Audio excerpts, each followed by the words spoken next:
மீண்டுமாக அனைவருக்கும் ஆண்டவராக இயேசு கிறிஸ்து இனிய நாமத்திலே மகிழ்ச்சியான வாழ்த்தலை தெரிவிக்கிறேன். கர்த்தர் உங்களோடு இருப்பாராக, உங்களுடைய வாழ்க்கையிலே பெரிய காரியங்களை செய்வாராக. தொடர்ந்து தேவன் தாமே தம்முடைய சித்தத்தின் பாதையில் உங்கள் ஒவ்வொருவரையும் வழி நடத்தி உங்களுடைய வாழ்வின் தேவையில் எல்லாவற்றையும் சந்தித்து தம்முடைய நாமத்தை அவர் மகிமைப்படுத்துவாராக. இந்த நாளிலும் கூட ஆண்டுடைய வார்த்தைகளை உங்களோடு பகிர்ந்து கொள்ள முன்வருகின்ற பொழுது ஆவிக்குரிய வாழ்க்கையிலே வருகின்ற சலிப்புகளை, சோர்வுகளை முன்வைத்து சில காரியங்களை உங்களோடு பகிர்ந்து கொள்ள தேவ சமூகத்தில் விரும்புகிறேன். நாம் ஆவிக்குரியவர்களாக வாழ விரும்புகிறோம், பக்திமான்களாக வாழ விரும்புகிறோம். பக்தியுடன் பல காரியங்களை செய்கிறோம், ஜெபிக்கின்றோம், வேத வாசிக்கின்றோம், சபைகளுக்கு செல்லுகிறோம், ஆராதனைகளை கலந்து கொள்ளுகிறோம், பாடல்கள் பாடுகிறோம், துதிக்கின்றோம், ஸ்தோத்திரம் செய்கின்றோம், காணிக்கைகள் கொடுக்கின்றோம், சில நேரங்களில் கர்த்தருக்கு ஊழியமும் செய்கிறோம். இவ்விதமாக பல்வேறு விதங்களிலே தேவன் மேல் நாம் வைத்திருக்கின்ற பக்தியை, தேவன் மேல் நாம் வைத்திருக்கின்ற பற்றினை நாம் வெளிப்படுத்துகிறோம். ஆனால் நாம் ஒருபுறம் பக்தியாக வாழ்ந்தாலும் கூட மறுபுறம் நம்முடைய வாழ்க்கை சூழ்நிலையெல்லாம் கவனித்து பார்க்கும் பொழுது இந்த பக்தி, இந்த ஆவிக்குரிய வாழ்க்கை என்ன பலனை தந்திருக்கிறது, என்ன பிரயோஜனத்தை ஏற்படுத்தி இருக்கிறது, என்ன ஆசீர்வாதங்களை கொண்டு வந்திருக்கிறது என்று கவனித்து பார்க்கும் பொழுது பல நேரங்களிலே சோர்வும், விரக்தியும், சஞ்சலவும் தான் ஏற்படுகிறது. பல நேரங்களிலே நம்முடைய ஆவிக்குரிய வாழ்வு நமக்கு ஒன்றையும் தராத ஒரு நிலைமையை பார்க்க முடிகிறது. என்ன ஜெபம் பண்ணி, என்ன பைபிள் படித்து, என்ன சர்ச்சுக்கு போய், என்ன காணிக்கை கொடுத்து, என்ன விசேஷமாக நாம் அடைந்தோம் என்று எண்ணத்தக்கதான ஒரு நிலைமை காணப்படுகிறது. ஆனாலும் தொடர்ந்து பாடுகிறோம், தொடர்ந்து துதிக்கிறோம், தொடர்ந்து ஜெபிக்கிறோம், தொடர்ந்து சர்ச்சுக்கு போகிறோம். ஏன்னா அவ்விதமாக தொடர்ந்து செய்யாமல் போனால் அது இன்னும் அதிகமான பிரச்சனை கொண்டு வந்து விடக்கூடாதே என்கிற ஒரு அச்சமும் உண்டு. ஏற்கனவே நம்முடைய பக்தி வாழ்க்கைக்கு அவ்வளவு விசேஷமாக சொல்லத்தக்கதாக பெரிய நன்மைகள் ஒன்றும் கிடைக்கல. அதுக்காக சோர்ந்து போயிட்டு நாம் சர்ச்சுக்கு போகாமல், பைபிள் படிக்காமல், ஜெபம் பண்ணாமல் இருந்தால் அப்புறம் இருக்கிற நன்மையும் இல்லாமல் போயிடக்கூடாது, வேறு ஏதாவது தீங்கு ஏற்பட்டு விடக்கூடாது என்கின்ற ஒரு அச்சத்தோடு கூட தொடர்ந்து பக்திமான்களாக வாழ்கிறோம். நான் இன்றைய தினம் பேசுவது உண்மையிலேயே ஆவிக்குரியவர்களாக வாழ விரும்புகிறவர்களுக்கு மட்டும்தான். வெறுமனே ஒரு பழக்க தோஷத்திற்காக பக்திமான்களாக இருக்கிறாங்கல்ல, அவங்களுக்காக அல்ல. நான் இப்பொழுது சொல்லுகிற டாபிக் உண்மையிலேயே ஒரு ஸ்பிரிச்சுவல் இன்வால்மெண்ட்டோடு இருக்கிறவங்க. இப்போ கொஞ்சம் பேர் இருக்கிறாங்க பழக்க தோஷம். அதாவது பழக்க தோஷம்னா ஞாயிற்றுக்கிழமை சர்ச்சுக்கு போகிறது நிறைய கிறிஸ்தவர்களுக்கு ஒரு பழக்க தோஷம், அதாவது பழகி போன விஷயம். ஒரு கிறிஸ்தவ குடும்பத்தில் பிறந்துட்ட ஒரே ஒரு காரணத்துக்காக அந்த பக்தியினுடைய அடிப்படையில் ஞாயிற்றுக்கிழமை வருவாங்க, ஏதோ கடமைக்கு உட்காருவாங்க, கடமைக்கு பாடுவாங்க, கடமைக்கு பங்கு கொள்ளுவாங்க, கடமைக்கு கம்யூனியன் எடுப்பாங்க, கடமை போயிடுவாங்க. இவர்களை குறித்து நான் ஆவிக்குரியவர்கள் சொல்லவே இல்லை, இவர்களை நான் பக்திமான்கள் என்று சொல்லவில்லை. இது ஒரு பழக்க தோஷ குரூப். இது பரம்பரையாக பழக்க தோஷம் நீடிக்கிற நிலைமை இருக்குது. இப்பொழுது கொண்டிருக்கிறவர்களுக்கும் பழக்க தோஷம், ஞாயிற்றுக்கிழமைனா கோயிலுக்கு போனோம். இதுக்கு முன்னாடி அவங்களுடைய முன்னோர்களுக்கு அந்த பழக்க தோஷம் இருந்தது. அதனால் கிறிஸ்தவ மத்தியில் பரம்பரை பழக்க தோஷம் இருக்குது. ஏதோ ஒரு இயேசுநாதர் நம்ம அறிந்திருக்கிறோம், நம்முடைய முன்னோர்கள், நம்முடைய குடும்பத்தாரெல்லாம் இயேசுநாதர் தான் பிலீவ் பண்ணியிருக்கிறாங்க. அதனால் நம்ம சர்ச்சுக்கு போகணும், அவ்வப்பொழுது ஏதாவது காணிக்கை கொடுக்கணும், ஏதாவது விசேஷ கூட்டங்கள் போனால் நடத்தினா கலந்து கொள்ளணும். அந்த மாதிரி பழக்கத்தினுடைய விளைவாக போகிறது உண்டு. இவர்களிடத்தில் வேறு எந்த விதமான பெரிய காரியங்களும் இருக்காது. சொல்லப்போனால் நிறைய கிறிஸ்தவங்க 30 வருஷம், 40 வருஷமாக, 50 வருஷமாக, 60 வருஷமாக, ஏன் வாழ்க்கை முழுசுமாக கிறிஸ்தவங்களாக இருப்பாங்க. ஆனால் காலையில் எழுந்து ஜெபம் பண்ணுற பழக்கம் இருக்காது, பைபிள் படிக்கிற பழக்கம் இருக்காது, பைபிள் சம்மந்தமாக எதுவும் அது கேட்டால் ஒன்றுமே சொல்ல தெரியாது. உலக சம்மந்தமாக என்ன கேட்டாலும் ரொம்ப அப்டேட் பண்ணி வச்சுருப்பாங்க. ஆனால் ஆவிக்குரிய சம்மந்தமாக எதையாவது கேட்டால் ஒன்றுமே சொல்ல தெரியாது. அப்படியே காலம் முழுவதும் வாழ்ந்து முடிக்கிற நிறைய கிறிஸ்தவங்க இருக்கிறாங்க. இவர்களெல்லாம் பழக்கதோஷ கிறிஸ்தவங்க. இவர்களை கிறிஸ்தவர்களே சொல்ல முடியாது, பேர் கிறிஸ்தவன் கூட சொல்ல முடியாது. எனவே நான் இப்பொழுது பேசுவது இவர்களை குறித்தல்ல. உண்மையிலேயே ஜெபம் பண்ணி, பைபிள் படித்து, சர்ச்சுக்கு போய் தேவனுக்கு பயந்து வாழணும், கடவுளுக்கு பக்தியாக ஏதாவது காரியங்களை செய்யணும், ஆண்டவருக்கு நம்முடைய வருமானத்தில் ஒரு பகுதியை காணிக்க கொடுக்கணும், வாய்ப்பும் வசதி இருந்தால் நம்ம ஆண்டவருக்கு பணி கூட செய்யணும். இந்த மாதிரிப்பட்ட சிந்தனையோட்டத்தோடும் செயல்களோடும் இருக்கிற மக்களைத்தான் நான் சொல்லுகிறேன். இவ்விதமான ஒரு ஸ்பிரிச்சுவல் இன்வால்மெண்ட்டோடு இருக்கிற அநேகருடைய வாழ்க்கையில் நான் கவனித்து பார்க்கிற பொழுது கூடி வருகின்ற இடங்களிலே தேவனை குறித்து நன்றியோடு தான் பாடுகிறோம், துதிக்கிறோம், ஸ்தோத்தரிக்கிறோம். ஆனால் தனிப்பட்ட முறையில் அவங்கள சந்திக்கிற வேளையில் பலவிதமான சோர்வுகளோடும், பலவிதமான வேதனைகளோடும், துக்கமான ஒரு மனநிலையோடு இருக்கிறத பார்க்க முடியும். அவருடைய ஆவிக்குரிய வாழ்க்கை அவர்களுக்கு ஒரு சந்தோஷத்தை தரவே இல்லை, எப்பொழுதும் துக்கமாக இருக்கிறாங்க. காரணம் என்னவென்று சொன்னால், நல்லா கவனிங்க, அவர்கள் ஜெபிக்கிறார்கள், வேதம் வாசிக்கிறார்கள், சர்ச்சுக்கு வருகிறார்கள், காணிக்கை கொடுக்கிறார்கள், பல்வேறு விதங்களிலே நாங்கள் கிறிஸ்துவின் மேல் விசுவாசம் வைத்திருக்கிறோம் என்பதை பல செயல்கள் மூலமாக வெளிப்படுத்துகிறார்கள்.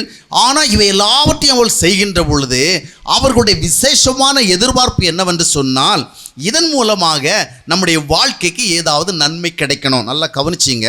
நிறைய கிறிஸ்தவர்களிடத்தில் போய் நீங்கள் ஏன் இவ்வளோ பக்தியாக இருக்கிறீங்க, ஏன் இந்த அளவுக்கு நீங்கள் சர்ச்சுக்கெல்லாம் போய் ரொம்ப இன்வால்வ்டாக இருக்கிறீங்க, ஏன் நீங்கள் ஆவிக்குரிய வாழ்க்கையை வாழ்கிறீங்க, ஏன் நீங்கள் ஆன்மீகமாக இருக்கிறீங்க அப்படின்னு கேட்டால் அவங்க எந்த விதமான பதில்களை சொல்லுவாங்கன்னு பார்க்கும் பொழுது கொஞ்சம் பேர் என்ன சொல்லுவாங்கன்னு சொன்னால், நிறைய பிரச்சனை இருக்குது, நிறைய கஷ்டம் இருக்குது, நிறைய நெருக்கடி இருக்குது, இந்த மாதிரி நம்ம கொஞ்சம் ஆன்மீகமாக ஆவிக்குரியவளாக வாழ்ந்து கொஞ்சம் பக்தியாக செயல்பட்டால் அப்படியாக இந்த பிரச்சனைகள் எல்லாம் போகாதா, அதனால தான் நாங்கள் இந்த மாதிரி பண்ணுறோம் அப்படி சொல்லத்தக்க விதமாக இருப்பாங்க.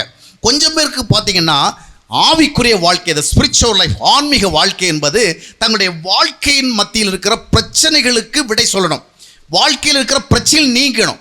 அவங்க ஆன்மீகமாக தேவ பக்தியோடு வாழ்கிறனுடைய காரணம் என்னவென்றால், அவர்கள் தங்களுடைய வாழ்க்கையினுடைய பிரச்சனை விடுதலையடைய விரும்புகிறார்கள். இன்றைக்கு பார்க்கும் பொழுது கிறிஸ்தவ வட்டாரங்களில் பெரும்பாலான தேவ ஊழியர்களும் இதைத்தான் மையமாக வைத்துக்கொண்டு ஊழியம் செய்கிறார்கள். உங்களுடைய பிரச்சனைகள் நீங்குவதற்கு, உங்களுடைய வியாதிகள் நீங்குவதற்கு, உங்களுடைய கஷ்டங்கள் நீங்குவதற்கு, உங்களுடைய கவலைகள் நீங்குவதற்கு தான் இயேசு கிறிஸ்துவிலே வாருங்கள் என்று அவர்கள் அதிகமாக அழைக்கிறார்கள். ஆகையால் இன்றைக்கு கிறிஸ்தவ மதம் கூட பல்வேறு மக்கள் மத்தியிலே தவறாக புரிந்து கொள்ளப்பட்டிருக்கிறது. கிறிஸ்தவ மதமெல்லாம் ஜனங்களுக்கு எதையாவது ஒரு நன்மையை சொல்லி அவங்கள வசீகரிக்கின்ற ஒரு மதம். உங்களுக்கு வியாதியிலிருந்து சுகம் கிடைக்கும், உங்களுக்கு வாழ்க்கையில் உயர்வு கிடைக்கும், உங்களுக்கு பதவி உயர்வு கிடைக்கும், வேலை உயர்வு கிடைக்கும், சம்பள உயர்வு கிடைக்கும், உங்களுடைய பிரச்சனைலாம் விடுதலை கிடைக்கும், பிசாசிலிருந்து விடுதலை கிடைக்கும்.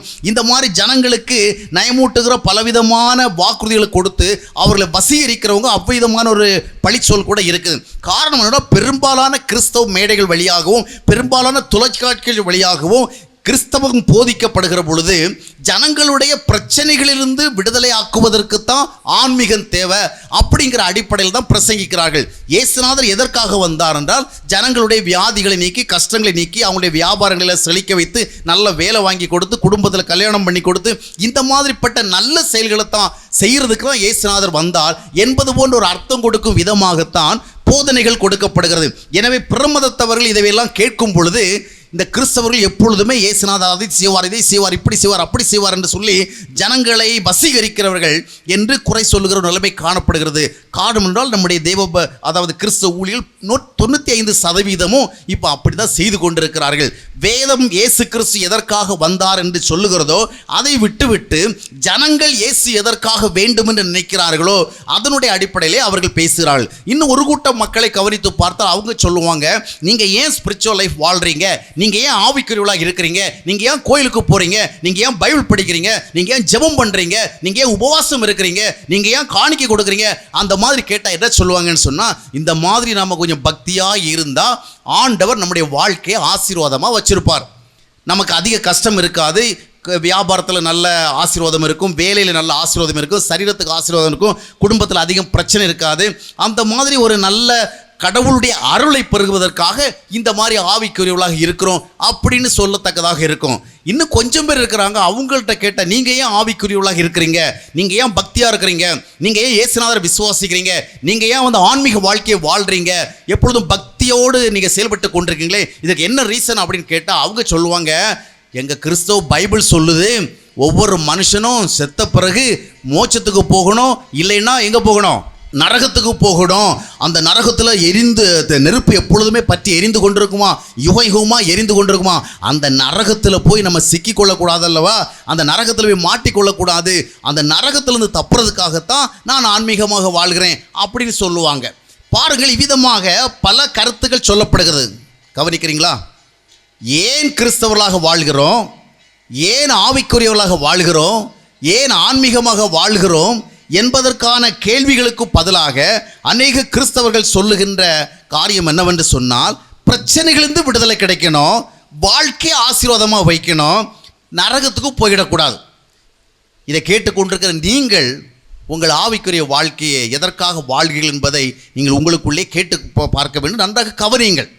எதற்காக இவ்விதமான காரியங்கள் உங்கள் மத்தியில் இப்பொழுது சொல்லப்படுகிறது என்பதை நீங்கள் கவனிக்க வேண்டும். பாருங்கள், அநேகருடைய வாழ்க்கையில் ஒரு விரக்தி, ஒரு சோர்வு, ஆண்டவர் அந்த அளவுக்கு ஒன்று செய்யலையே அப்படிங்கிற விதமான ஒரு மன வருத்தம். காரணம் என்னவென்றால் இவர்கள் தங்களுடைய ஆன்மீக வாழ்க்கைக்கு, ஆவிக்குரிய வாழ்க்கைக்கு நோக்கமாக வைத்திருப்பது என்னவென்று சொன்னால், தங்களுடைய வாழ்க்கையினுடைய பிரச்சனைகளுக்கு விடுதலை கிடைக்கணும், தங்களுடைய வாழ்க்கையில் ஆசீர்வாதம் கிடைக்கணும். இந்த மாதிரி நோக்கங்களையே வைத்துக்கொண்டு ஆவிக்குரியவர்களாக வாழ்கிறதுனால இவர்களுக்கு சோர்வும் சஞ்சலமும் மனவேதனையும் தான் வருகிறது என்று உண்மையான ஆசீர்வாதங்கள் வரல. நன்றாக கவனிக்கணும். நிறைய பேர் ஒரு பக்கம் நல்லா ஜெபம் பண்ணுறாங்க, ஒரு பக்கம் நல்லா பைபிள் படிக்கிறாங்க, ஒரு பக்கம் உபவாசம் இருக்கிறாங்க, ஒரு பக்கம் காணிக்கை கொடுக்குறாங்க, கொடுத்து விட்டு மறுபக்கத்தை பார்க்குறாங்க. பிரச்சனைலாம் நீங்கிடுச்சா, சோதனைகள் நீங்குதா, நஷ்டத்துக்கு பதிலாக லாபம் வருதா, தாழ்வுக்கு பதிலாக உயர்வு வருதா, அப்படி கவனித்து பார்க்குறாங்க. குடும்ப பிரச்சனை நீங்குதா, கணவன் மனைவிக்கிறதுல ஒற்றுமை நன்றாக இருக்குதா, அந்த மாதிரி உற்று பார்க்குறாங்க. ஒரு மாறுதலும் இல்லை, அப்படியே தான் தொடர்கிறது, ஒரு மாற்றம் இல்லை. அந்த மனுஷனுக்காக எவ்வளவோ காலமாக நான் ஜெபம் பண்ணுறேன், அந்த மனுஷன் மாறவே மாட்டேங்கிறார், அப்படியே இருக்கிறார். அவருடைய புத்தி மாற மாட்டேங்குது, சுபாவம் மாற மாட்டேங்குது. அவளுக்காக எத்தனையோ வருஷமாக நானும் பக்தின்னு ஜெபம் பண்ணி எத்தனையோ ஊழியக்காரங்கிட்ட ஜெபம் பண்ண கேட்டாச்சு, அவன் மனசு மட்டும் மாறவே மாட்டேங்குது. அவங்க வீட்டிலேருந்து என்ன சுபாவத்தை கொண்டு வந்தாலோ அந்த சுபாவத்தை அப்படியே வச்சிருக்கிறான். அதனால் வீட்டில் நிம்மதி இல்லை, எதுக்குமே அடங்கி போகிறதில்ல, எதையுமே ஏற்றுக்கொள்ளுகிறதில்ல, எல்லாரும் ஒரு அடங்காப்படாரி மாதிரி தடம். அதனால் குடும்பத்தில் சமாதானம் இல்லைன்னு அவர் சொல்கிறார். அப்போ ஒவ்வொருவரும் ஜெபம் பண்ணிட்டு, உபவாசம் இருந்துட்டு, காணிக்கை கொடுத்துட்டு, கோயிலுக்கு போயிட்டு, ஆராதனை பண்ணிட்டு அவங்கவுங்க வாழ்க்கை பிரச்சனை கவனித்து பார்க்குறாங்க. அங்கே சோர்வு தான் வருகிறது. இப்படிப்பட்ட நிலைமையில் நீங்கள் இருக்கிறீர்களோ இல்லையோ என்பது எனக்கு தெரியாது. ஆனால் நீங்கள் உங்களை சற்று ஆராய்ந்து பார்க்கணும். எவ்வளவோ காலமாக பக்தியாக இருக்கிறோம், எவ்வளோ காலமாக ஆன்மீகமாக இருக்கிறோம், நம்முடைய வாழ்க்கையில் பிரச்சனைகள் நீங்கள்லையே, சோதனைகள் நீங்கள்லையே, மற்றவர்களை விட நம்ம விசேஷமாக ஆசீர்வதிக்கப்பட்ட நிலைமை இல்லையே. காரணம் என்னவென்று சொன்னால், ஆவிக்குரிய வாழ்க்கையை நம்முடைய பிரச்சனைகளிலிருந்து விடுதலை அடைவதற்காகவும் நம்முடைய வாழ்க்கையை நன்றாக வைத்திருக்கிறதுக்காகவுமே நான் வாழ்கிறோம் என்று உண்மையான தேவ நோக்கங்களின்படி வாழவில்லை. நல்லா கவனிக்கணும். ஆவிக்குரிய வாழ்க்கை என்றால் எதற்காக என்று வேதம் சொல்லுகிறதோ, வேத வசனங்கள் கூறுகிறதோ அதை நீங்கள் புரிந்து கொள்ள வேண்டும். நீங்கள் ஆவிக்குரிய வாழ்க்கை ஏன் வாழ வேண்டும், நீ ஏன் ஆவிக்குள்ள இருக்க வேண்டும் என்று வேதம் சொல்லுகிறதோ அதற்கேற்ற விதமாக உங்களுடைய ஆவிக்குரிய வாழ்க்கையை நீங்கள் அமைத்து கொண்டால்தான் உங்களுக்கு ஆசீர்வாதம் வருமே என்று.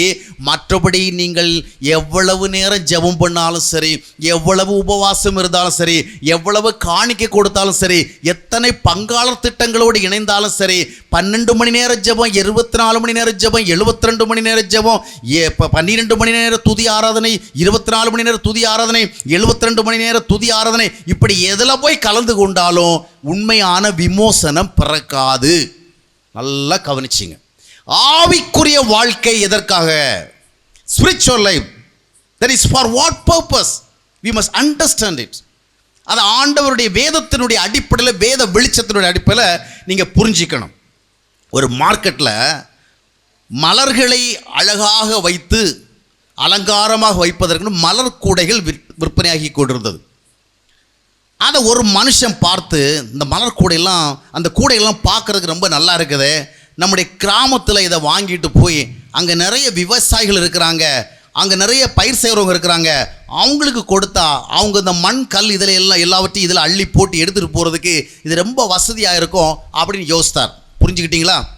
அந்த கடையில் அந்த கூடை மலர்களை வைப்பதற்கென்று தயாரிக்கப்பட்டு வைக்கப்பட்டிருக்கிறது. இவர் பார்த்த வேளை அது பார்க்குற அழகாக இருந்தது. இந்த மாதிரி கூடைகளை நம்ம ஊர் கிராமத்துக்கு எடுத்துகிட்டு போய் அதை நம்முடைய கிராமத்து விவசாயிகளுக்கெல்லாம் கொடுத்தா அவங்க இதை மண் அள்ளி கொட்டுவதற்காக, கல் மண்களை எடுத்து கொட்டுவதற்காக, சேர் சகதி எடுத்து கொட்டுவதற்காக உபயோகப்படுத்துவோம், பிரயோஜனமாக இருக்கும் அப்படின்னு வாங்கிட்டு போனார். வாங்கிட்டு போய் தன்னுடைய ஊரில் உள்ள மக்களெல்லாம் கூப்பிட்டு வச்சு இந்த கூடையை சேல்ஸ் பண்ணார். எல்லோரும் கூடை அழகாக இருந்த காரணத்தினால வாங்கி உபயோகித்தாங்க. ஆனால் என்ன நடந்தது? ஒரு 2 நாள் 3 நாளைக்குள்ளாடியே அந்த கூடையை அவங்க தொடர்ந்து பயன்படுத்த முடியாதபடிக்கு சேதமாயிடுச்சு. மண்ணையும் கல்லையும் அள்ளி அதில் கொட்ட அவர்கள் அதை உபயோகித்த பொழுது அந்த கூடை தொடர்ந்து பயன்படாமல் உடைந்து கிழிந்து சிதறி போய்விட்டது. உடனே எல்லோரும் அவடத்தில் என்னையா கூடை இது எங்கேருந்து கொண்டு வந்தீங்க, இது ஒன்றுக்கும் பிரயோஜனம் இல்லை, 2 நாள் கூட தாக்கு பிடிக்க மாட்டேங்குது, வழக்கமாக நாங்கள் வாங்குகிற கூட எத்தனையோ மாதம் நீடிக்கும், இது ஒன்றுக்கும் பிரயோஜனம் இல்லாதது. ஆனால் அவருக்கு ரொம்ப வருத்தம், நான் எவ்வளோ அருமையான கூடையை வாங்கி கொண்டு இவர்களுக்கு கொடுத்தேன், ஆனால் இவர்கள் இப்படி சொல்லுங்கள். காரணம் என்ன தெரியுமா? கூடை நன்றாகத்தான் இருந்தது, ஆனால் அந்த கூடை மண் கல் அள்ளி கொட்டுவதற்காக தயாரிக்கப்பட்டதல்ல. அது முதலாவது எதற்காக பயன்படுத்தப்பட வேண்டும்? மலர்களை வைப்பதற்காக. எனவே எந்த நோக்கத்திற்காக ஒரு கருவி இருக்கிறதோ, ஒரு பொருள் இருக்கிறதோ, அந்த நோக்கத்திற்காக நீங்கள் அதை பயன்படுத்தினால்தான் அது உங்களுக்கு சரியான பயன்பாட்டை கொடுக்கும். பயன்பாடு தெரியாமல் நீங்கள் அதை உபயோகித்தீர்கள் என்று சொன்னால் அது உங்களுக்கு விசனத்தை தான் கொடுக்கும். அதுபோல அருமையானவர்களே, கவனிக்கிறீங்களா? ஆவிக்குரிய வாழ்க்கையை ஏன் வாழணும் அப்படிங்கிறத குறித்த ஒரு சரியான புரிந்து கொள்ளுதலோடு நீங்கள் ஆவிக்குரிய வாழ்க்கையை வாழ்ந்தால்தான் உங்களுக்கு அது பலன் கொடுக்கும். ஆவிக்குரிய வாழ்க்கையினால நம்முடைய பிரச்சனைகள் நீங்குமா? நம்முடைய வாழ்க்கை ஆசீர்வாதமாக இருக்குமா? நம்முடைய வாழ்க்கையில் துன்பங்கள் அகலுமா? நம்முடைய வாழ்க்கையில் நமக்கு தேவையான நன்மைகள் கிடைக்குமா? நிச்சயமாக கிடைக்கும். நிச்சயமாக பிரச்சனை நீங்கும். ஆனால் பிரச்சனைகளிலிருந்து விடுதலை அடைவதற்காகவும் வாழ்க்கையை ஆசீர்வாதமாக வைப்பதற்காகவே தேவன் ஆவிக்குரிய வாழ்க்கையை தந்திருக்கிறார் என்று நீங்கள் நினைக்கக்கூடாது. பாருங்கள், ஆவிக்குரிய வாழ்க்கை, ஸ்பிரிச்சுவல் லைஃப், ஆன்மீக வாழ்க்கை, தேவபக்தி வாழ்க்கை, இது ஒரு இயந்திரத்துக்கு ஒப்பிடத்தக்கது. எதற்கு ஒப்பிடத்தக்கது? இட்ஸ் லைக் எ மெஷின், ஒரு கருவி. தேவன் நம்மை ஆவிக்குரிய வாழ்க்கை வாழ அழைக்கிறார், அப்படித்தானே? பக்தியாக வாழ அழைக்கிறார். அப்படின்னு சொன்னால் பக்தி வாழ்க்கை என்கின்ற ஒரு கருவியை நம்ம இடத்துல கொடுத்து இதை பயன்படுத்த அழைக்கிறார். அப்போ அந்த கருவி எதற்காக என்பதை நம்ம புரிந்து கொள்ளணும்.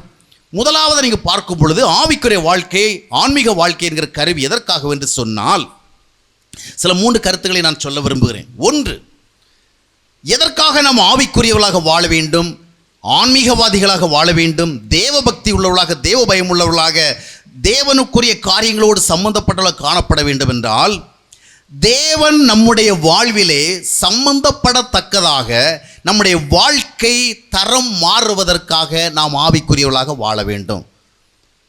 நான் உங்களோடு பகிர்ந்து கொள்ளுகின்ற காரியங்கள் உங்கள் காதுகளுக்குள் வந்து உங்களுடைய மனதில் சிந்திக்கப்படுகின்ற பொழுது அது வேகமான உற்சாகங்களை கொடுப்பதற்கு வாய்ப்பில்லை. காரணம் என்னவென்றால், நாம் வழக்கமாக கிறிஸ்தவ பிரசங்கம் என்றால் இப்பொழுதே கர்த்தர் உங்கள் மத்தியிலே தம்முடைய பலத்த கரத்தை நீட்டி பெரிய அற்புதங்களை செய்து கொண்டிருக்கிறார், ஆண்டுடைய வல்லம் இறங்கி கொண்டிருக்கிறது, மகிமை இறங்கி கொண்டிருக்கிறது, இதோ உங்கள் மத்தியிலே வந்து கொண்டிருக்கிறார், இதோ உங்கள் அருகில் நின்று கொண்டிருக்கிறார். இந்த மாதிரியே பிரசங்கம் கேட்டு கேட்டு கேட்டு உண்மையான வேத ரீதியான தேவ செய்திகளை நாம் கேட்க வருகிற பொழுது இது புதுசாக இருக்க, வித்தியாசமாக இருக்க, விளங்கி கொள்ள முடியாமல் இருக்குது, நாம் எதிர்பார்த்த விதமாக இல்லையே, அப்படி சிந்திக்கத்தக்கதாக இருக்கிறது.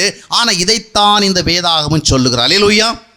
நம்மிடத்தில் வருகின்றவர்கள் எல்லோரும் நம்மை உற்சாகப்படுத்துவதில் தான் முதல் கவனத்தை செலுத்துகிறாங்க. நமக்கு எப்படியாவது நம்பிக்கை கொடுக்கணுங்கிறதுல தான் அவங்க முதல் கவனம் செலுத்துகிறாங்க.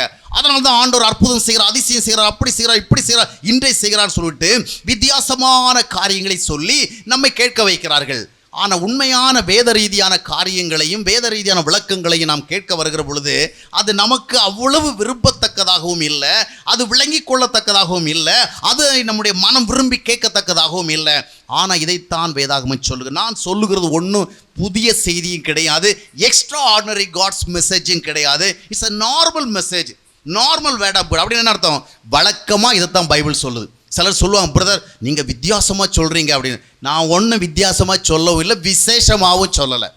இந்த வேதாகமத்தில் இயற்கையாக 2000 வருஷங்களுக்கு முன்னாடியிலேருந்து என்ன இருக்கோ அதைத்தான் நான் சொல்கிறேனே ஒழிய புதுசாக சொல்லலை. ஆனால் நிறைய பேர் வேதாகமத்தை ஒரு ஓரமாக வச்சுட்டு மக்களுடைய மைண்டை மட்டும் ரீட் பண்ணி, அதை மைண்ட் ரீடிங் சொல்கிறாங்களே, மனிதர்கள் என்ன எதிர்பார்க்குறாங்க அதை பார்த்து அதை பேஸ் பண்ணி அவர்களுக்கு என்ன சொன்னால் உற்சாகப்படுவாங்க, அவங்களுக்கு என்ன சொன்னால் விரும்புவாங்க, அந்த அடிப்படையிலேயே பிரசங்கித்து பழகி போய்விட்ட காரணத்தினால ஜனங்கள் மத்தியில் வேதம் சொல்லுகிற உண்மைகள் வந்து சேரலை. அதனால் இப்பொழுது கூட கன்வென்ஷன் கூட்டமாக அங்கே ஒரு அற்புதம் நடக்கணும், தீர்க்க தரிசனம் கேட்கணும், அந்த மாதிரி தான் கிறிஸ்தவ மக்கள் எதிர்பார்க்குறாங்களே என்று இன்றைக்கு ஆண்டவருடைய உண்மையான ஒரு சத்தியத்தை கேட்கணும், உண்மையான வார்த்தை கேட்கணுங்கிற எண்ணம் வெகு சிலருக்கு தான் இருக்கின்றது. அப்படிப்பட்ட வெகு சிலர்கள் நீங்களும் இருக்க வேண்டும் என்று நானும் ஆசைப்படுகிறேன். இப்போ மறுபடி சப்ஜெக்ட் வருவோம். எதற்காக ஆவிக்குரியவளாக வாழணும்? மனிதன் இயற்கையிலே தேவனோடு சம்பந்தப்படத்தக்கவனாக இல்லை. மனிதனுடைய ஹியூமன் நேச்சர் தேவன் அவனோடு இடைப்படத்தக்க விதமாக இல்லை. காரணம் என்ன? ஏசாயா தீர்க்கதரிசி புத்தகம் 59 வாசித்து பார்க்கும் பொழுது தேவன் வல்லவராக இருந்தாலும் மனிதனுடைய பாவம், மனிதனுடைய அக்கிரமம் அவனுடைய பக்கத்தில் வராமல் என்ன செய்கிறது? அவரை தடை செய்கிறது. அதிலிருந்து நாம் என்ன கற்றுக்கொள்கிறோம் என்று சொன்னால், மனிதனுடைய சின்ஃபுல் நேச்சர், அவனுடைய பாவ இயற்கை தேவன் அவன் பக்கத்திலே வந்து அவனை கொண்டு சில காரியங்களை செய்ய முடியாமல் அவரை தூரமாக்கி விடுகிறது. அதாவது அவனோடு அவர் சம்பந்தப்பட முடியலை. இவ்விதமான ஒரு நிலைமையில் உள்ள ஒரு மனிதனோடு தேவன் சம்பந்தப்படுவதற்காக, தேவன் தொடர்பு கொள்வதற்காக, தேவன் அவன் மத்தியிலே வந்து செயல்படுவதற்காகத்தான் ஆண்டவர் ஒரு இயந்திரத்தை கொடுத்தார், ஒரு கருவியை கொடுத்தார். இந்த கருவியுடைய பேர் என்ன? அதான் ஸ்பிரிச்சுவல் லைஃப், ஆவிக்குரிய வாழ்க்கை, தேவனை தேடுகிற வாழ்க்கை, தேவனை மையம் கொண்டு வாழ்கிற வாழ்க்கை, தேவ பக்தியான வாழ்க்கை. விளங்கிக் கொள்ளுகிறீர்களா? இதுதான் ஸ்பிரிச்சுவல் லைஃப். அப்போ ஸ்பிரிச்சுவல் லைஃபினுடைய மேஜர் பர்பஸ் என்னவென்று சொன்னால், அதனுடைய பிரைம் பர்பஸ் என்னவென்று பார்க்கும் பொழுது, தேவன் ஒரு மனிதனுடைய வாழ்க்கையிலே சம்பந்தப்படத்தக்கதாக அவனுடைய வாழ்க்கை நிலை மாற வேண்டும். மனிதனிடத்தில் தேவன் வந்து தொடர்பு கொள்ளத்தக்கதாக, மனிதனிடத்தில் வந்து தேவன் செயல்படத்தக்கதாக அவனுடைய நிலைமை மாறணும். அந்த நிலைமை மாற்றத்தை ஏற்படுத்துவதற்காகத்தான் ஸ்பிரிச்சுவல் லைஃப்.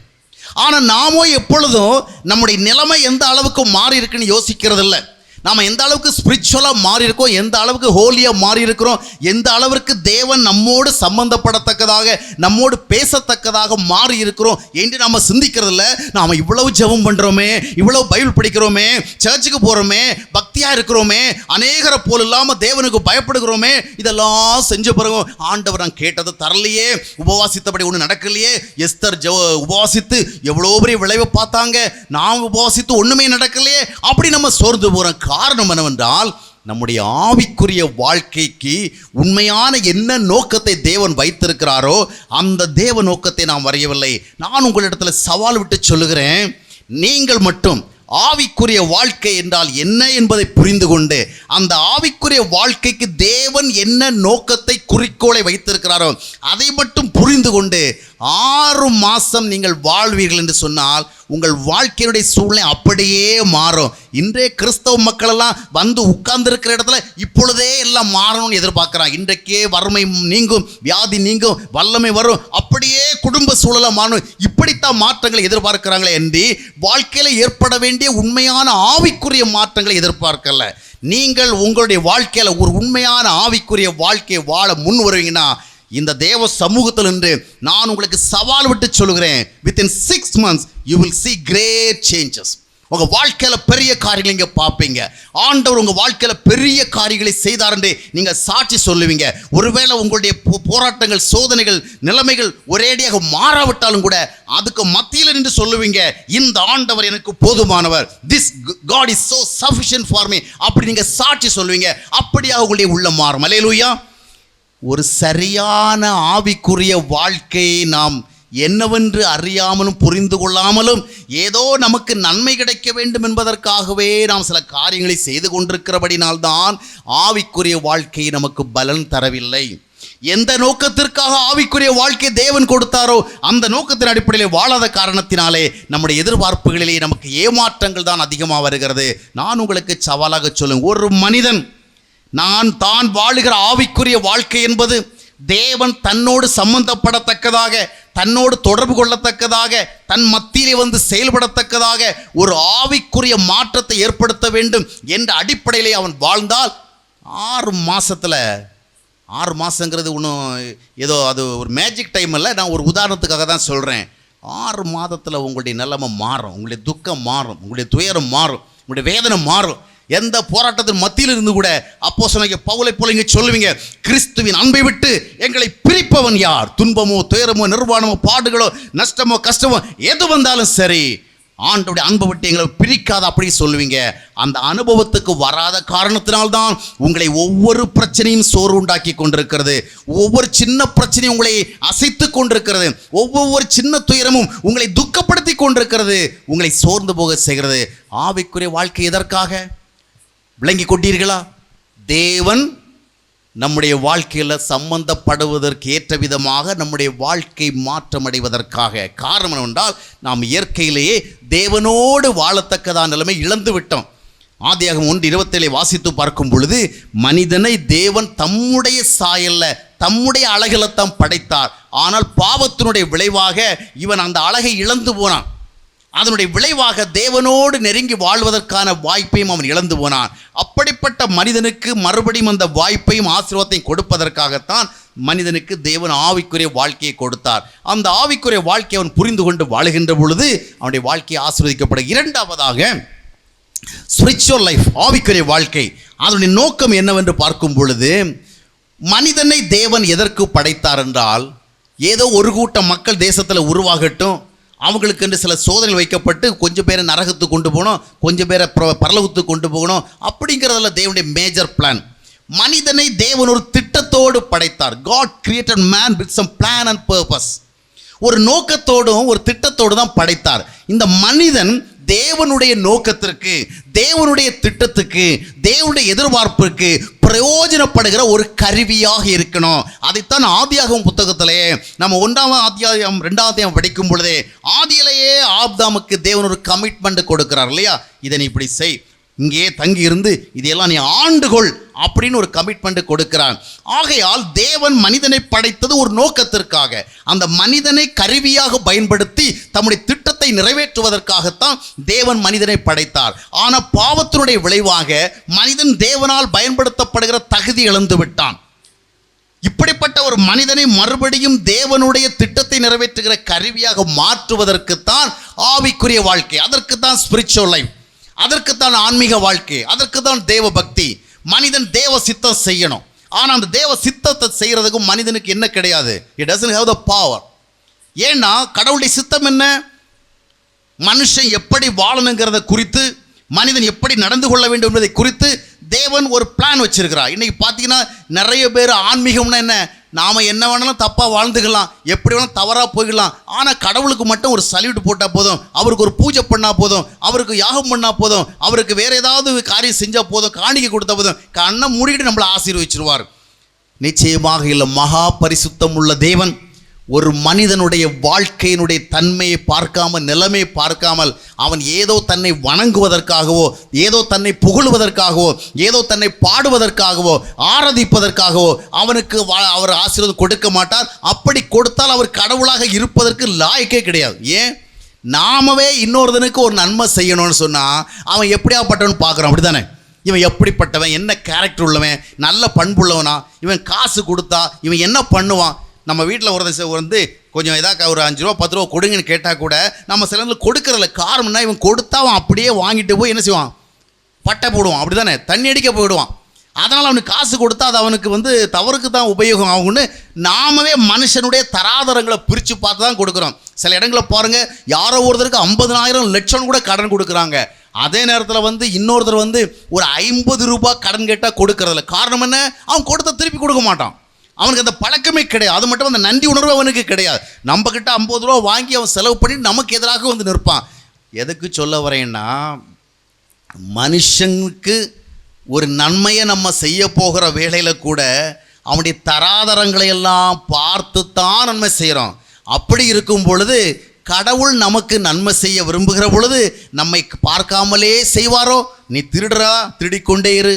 நீ கொள்ளையடிக்கிறாயா, கொள்ளையடித்து கொண்டிரு. நீ ஊழல் செய்கிறாயா, ஊழல் செய்து கொண்டிரு. நீ மக்களை ஏமாற்றுகிறாயா, ஏமாற்றி கொண்டே இரு. நீ சண்டை சச்சரவில் வாழ்கிறாயா, செய்து கொண்டே இரு. நீ அநியாயமாக பிஸ்னஸ் பண்ணியா, பண்ணி கொண்டே இரு. நீ குடும்பத்தில் மனைவியை அடிக்கிறியா, செஞ்சு கொண்டே இரு. நீ கணவனுக்கு துரோகம் பண்ணுறியா, பண்ணி கொண்டே இரு. ஆனால் எனக்கு காணிக்க போட்ட பார்த்தியா, எனக்கு நீ ஆராதனை பண்ணியிருக்க பார்த்தியா, எனக்கு பூஜை பண்ணியிருக்க பார்த்தியா, எனக்கு நீ பல்வேறு விதமான வழிபாடு செஞ்சுருக்க பார்த்தியா, அதனால் உனக்கு நன்மை செய்கிறேன் அப்படின்னு கடவுள் செய்யவே மாட்டார். ஏன்?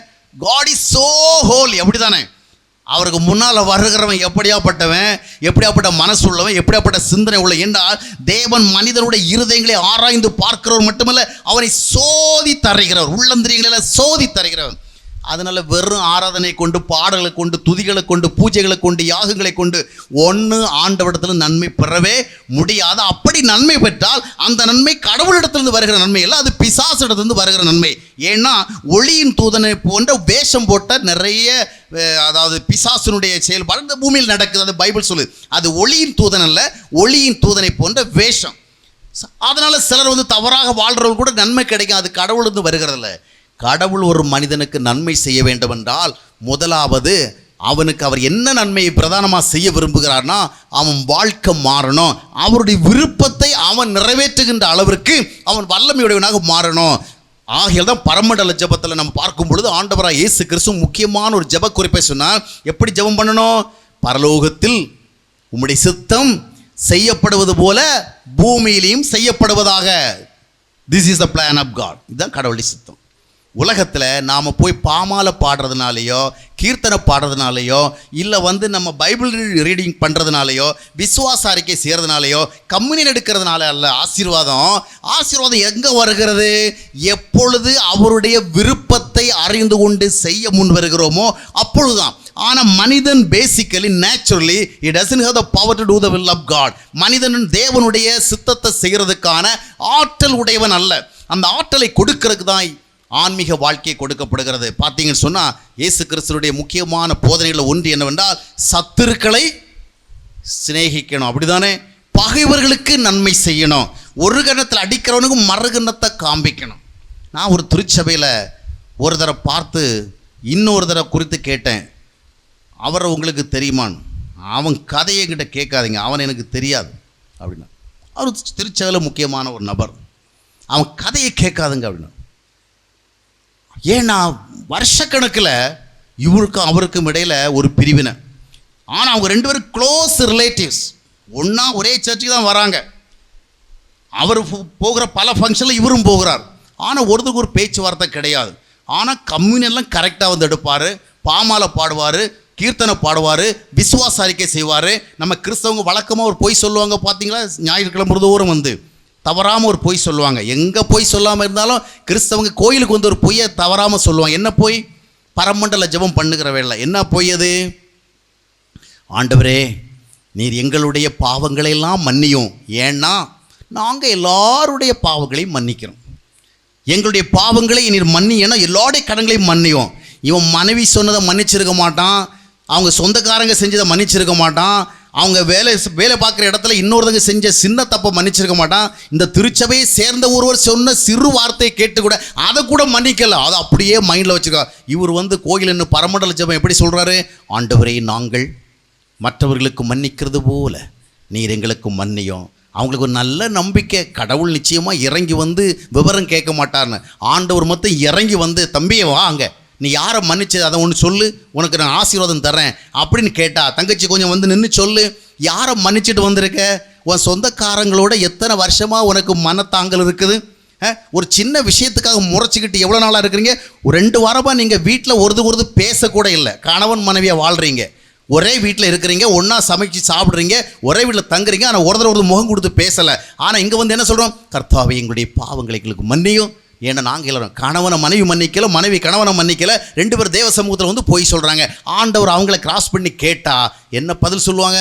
நமக்கு ஒரு நல்ல நம்பிக்கை இருக்குது, வேதாகம காலங்களில் நடந்தது போல் நிச்சயமாக இந்த காலங்களில் நடக்காது. ஆண்டவர் நேரடியாக நம்ம இடத்துல கேட்க மாட்டார்.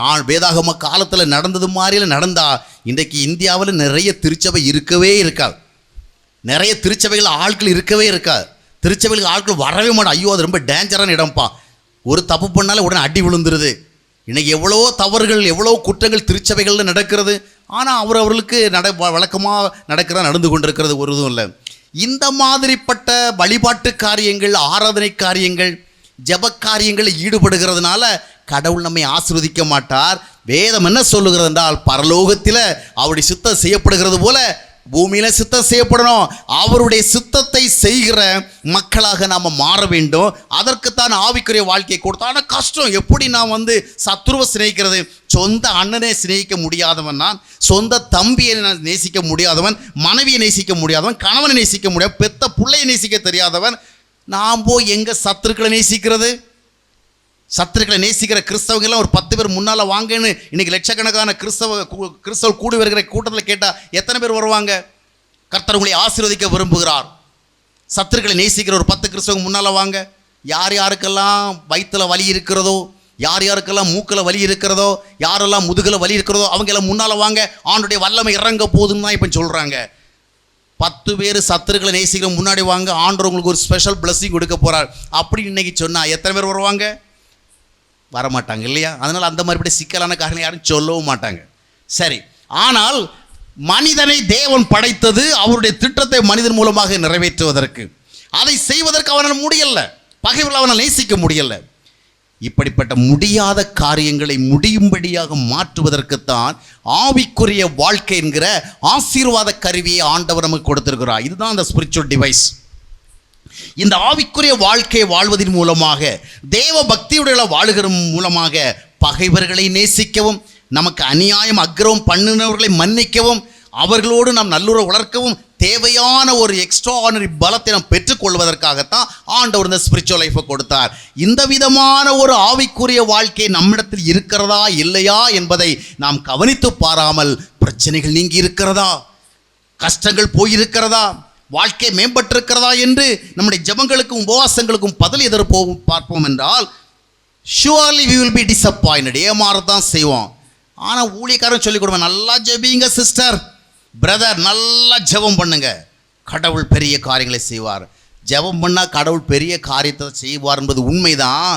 ஆனால் ஜெபம் எந்த பின்னணியில் இருந்து கொண்டு செய்ய வேண்டும் என்று வேதம் விளக்குகிறது. நாம் நிறைய ஜெபம் பண்ணிடுறதுனாலே, நிறைய உபவாசம் இருக்கிறதுனாலையோ, 12 மணி நேரம் 24 மணி நேரம் போயிட்டு உட்கார்ந்து இருக்கிறதுனாலே உடனே ஆண்டவர் ஆசீர்வதிக்க முடியாது.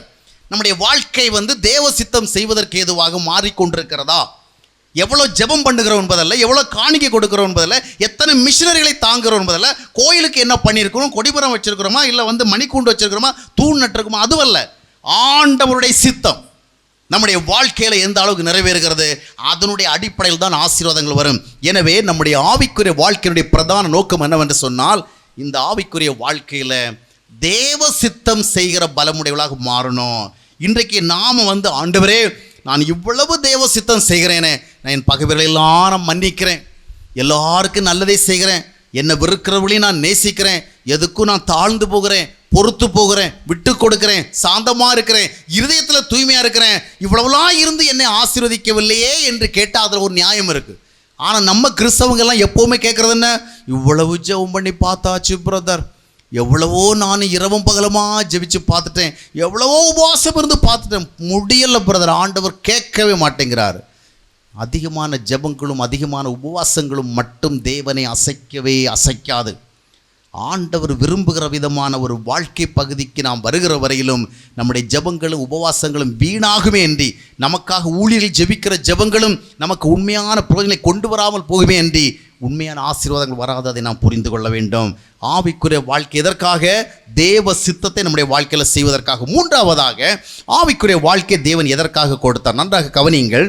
நாம் ஏன் சர்ச்சுக்கு வரணும், ஏன் வொர்ஷிப்பில் கலந்துக்கணும், ஏன் பைபிள் படிக்கணும், ஏன் ஜெபம் பண்ணணும், ஏன் உபவாசம் இருக்கணும், ஏன் பயபக்தியோடு வாழணும்? எதுக்காக என்று சொன்னால், எதற்காக இந்த ஆவிக்குரிய வாழ்க்கைன்னா, மனிதன் இந்த உலகத்திற்கு வருகிறான். தேவன் இந்த உலகத்தில் வாழ்வதற்கு ஒரு மனிதனுக்கு வாய்ப்பு கொடுக்கிறார்.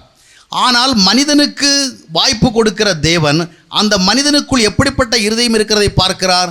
ஒரு நல்ல இருதயம் கிடையாது. ஒவ்வொரு மனுஷனும் இந்த உலகத்தில் வருகிற பொழுது ஒரு பொல்லாத இருதயத்தோடு தான் வருகிறான். அதைத்தான் எரேமியா 17:9 சொல்கிறது, எல்லாவற்றை பார்க்கலும் திருக்குள்ளதும் மகா கேடுள்ளதுமாக மனிதனுடைய இருதயம் இருக்கிறது. அதைத்தான் 7ஆம் அத்தியாயம் 21ஆம் வசனத்தில் மார்க்குள்ள நாம் படிக்கும் பொழுது, மனிதனுடைய இருதயத்திலிருந்து பொல்லாத சிந்தனைகளும் விபச்சாரங்களும் வேசித்தனமும் களவும் கபடும் காமவிகாரம் வன்கண்ணும் தூஷணம் மதிகேடும் பொருளாசையும் கொலைபாதகம் இவைகளெல்லாம் புறப்பட்டு வரும் என்று மனிதனுடைய இருதயத்தின் தன்மையை குறித்து ஆண்டவர் சொல்லுகிறார். பாருங்கள், நீங்கள் பிறக்கும் பொழுது ஒரு பொல்லாத இருதயத்தோடு வருகிறீங்க. இந்த பொல்லாத இருதயம் ஒருபோதும் உங்களுக்கு உண்மையான சந்தோஷத்தை தராது, உண்மையான திருப்தியை தராது, உண்மையான நிறைவை தராது. இந்த பொல்லாத இருதயம் நிறைய பணத்தை சம்பாதிக்கிறதுக்கு உங்களுக்கு ஐடியா உருவாக்கி கொடுக்கும். நீங்கள் நிறைய பணம் சம்பாதிக்க முடியும், நிறைய படிக்க முடியும், நிறைய ஃபிலாசபிஸ் தெரிஞ்சிக்க முடியும், நிறைய பெரிய பதவிகளை பிடிக்க முடியும். இது எல்லாவற்றையும் நீங்கள் பிடித்து கொண்டாலும் ஒரு உண்மையான சந்தோஷத்தை, நிறைவை, நிம்மதியை பெற்றுக்கொள்வதற்கு உங்களுக்குள் இருக்கிற இயற்கை இருதயம் உதவி செய்யவே செய்யாது. ஆக மனிதன் பிறக்கும் பொழுது ஒரு மோசமான இருதயத்தோடு பிறக்கிறான். அது மட்டுமல்ல, அவன் எப்படிப்பட்ட ஒரு உலகத்தில் பிறக்கிறான் என்றால், ஒரு நல்ல ஹோலி லேண்டில் கிடையாது, ஒரு நல்ல பரிசுத்தமான பூமியில் அல்ல. இந்த உலகத்தை குறித்து வேதம் என்ன சொல்கிறது என்றால், ஆதியாகமத்தினுடைய 3ஆம் அத்தியாயம் 17ஆம் வசனத்தை வாஸ்து பார்க்கும் பொழுது, இது ஒரு சபிக்கப்பட்ட பூமி. மனிதனுடைய பாவத்தின் நிமித்தமாக இது சபிக்கப்பட்ட பூமி. 1 யோவான் 5ஆம் அத்தியாயத்தினுடைய 19ஆம் வசனத்தை வாஸ்து பார்க்கும் பொழுது யோவான் சொல்லுகிறார், இந்த உலகம் பொல்லாங்கனுக்குள் கிடக்கிறது, பிசாசுனுடைய ஆளுகைக்குள் கிடக்கிறது. இப்படிப்பட்ட ஒரு மோசமான உலகத்தில் தான் ஒரு மோசமான இருதயத்தை உடைய மனிதன் பிறந்து வளர்கிறான். அப்போ இப்படிப்பட்ட சூழலை உடைய ஒரு உலகத்தில் இப்படிப்பட்ட பொல்லாத ஒரு இருதயத்தை உடைய ஒரு மனிதன் தனக்கு நல்லதை பெற முடியுமோ? நன்றாக கவனியுங்கள். தனக்கு நலமானதை பெற முடியாத ஒரு இருதயத்தோடு, தனக்கு நலமானதை தேடிக்கொள்ள முடியாத ஒரு உலகத்தில் தான் மனுஷன் பிறக்கிறான். இப்படிப்பட்ட மனிதனுடைய வாழ்க்கையில அவன் நலமானதை பெறுவதற்கும் நன்மையானதை பெறுவதற்கும் தேவன் ஏதாகிலும் செய்தாக வேண்டும். அதற்காகத்தான் ஆவிக்குரிய வாழ்க்கை. அல்லேலூயா. நம்ம ஏன் தேவனை தேடணும்? ஏன் தேவனுக்கு பயபக்தியா இருக்கணும்? ஏன் தேவனை நோக்கி ஜெபிக்கணும்? ஏன் தேவனுடைய கட்டளைகளை பின்பற்ற வேண்டும்? எதற்காகவென்று சொன்னால், இதனுடைய மூலமாக நான் மாற்றம் பெறுகிறேன். I change, I get some transformation. என்னுடைய வாழ்க்கை மாறுகிறது.